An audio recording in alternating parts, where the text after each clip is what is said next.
ఆంధ్రప్రదేశ్లో ఇప్పుడు తెలంగాణ ఇంపాక్ట్ ఏమో తెలియదు కానీ ఒక అద్భుతమైన ప్లాన్ చేశారు. తెలంగాణలో చెరువుల సంరక్షణ అన్నటువంటి దాని మీద రేవంత్ రెడ్డి దృష్టి పెట్టి అందులో ఉన్న కబ్జాలు అవన్నిటిని క్లియర్ చేసి ఆ నీళ్లు అందులోకి వెళ్ళేటటువంటి ఏర్పాట్లు చేస్తుంటే ఇక్కడ నీళ్ళని సద్వినియోగం చేసుకునేటటువంటి అడుగుల దిశగా ప్లాన్ చేస్తున్నారు. అందులో 38,000 చెరువులకి మహర్దశ పట్టబోతోంది అన్నటువంటిది పత్రికలు హైలైట్ చేస్తున్నాయి. చెరువుకి సమీపంలో 5 నుంచి 10 కిలోమీటర్ల దూరంలో ప్రధాన కాలువలు ఎక్కడెక్కడ ఉన్నాయో గుర్తించి అక్కడి నుంచి చెరువు వరకు పిల్ల కాలువలు తవ్వాలి, గ్రావిటీ ద్వారా నీటిని మళ్లించాలి.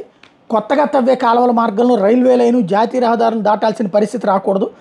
అటవీ ప్రాంతాల్లో సాధ్యం కాదు. ఇలాంటి అడ్డంకులు లేకుండా ప్రభుత్వ భూముల్లోంచి చిన్న కాలువలు పోయేలా భౌగోళికంగా పరిశీలించబోతున్నారు.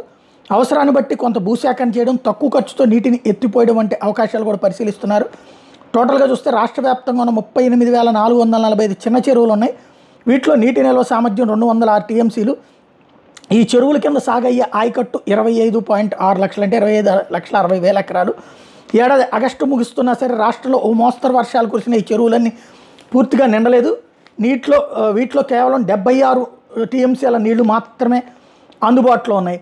మొత్తం నిల్వ సామర్థ్యం ఇది 37% మాత్రమే. ఈ పరిస్థితిలో చెరువులన్నీ నింపగలిగితే వాటి పరిధిలో ఆయకట్టు సాగుకి డోకా ఉండదు కాబట్టి, సమీపంలో భూగర్భ జలాలు కూడా పెరుగుతాయి కాబట్టి భవిష్యత్తులో ఈ పని చేయాలి అన్నటువంటిది ఇప్పుడు ఆలోచించారు. రాష్ట్రంలో 108 భారీ మధ్య తరహా ప్రాజెక్టుల నుంచి వీటికి నీటిని ఎట్లాగా మళ్లించాలన్నటువంటిది సమగ్ర ప్రణాళిక సిద్ధం చేయాలన్నటువంటిది ప్రభుత్వపు ఆలోచన.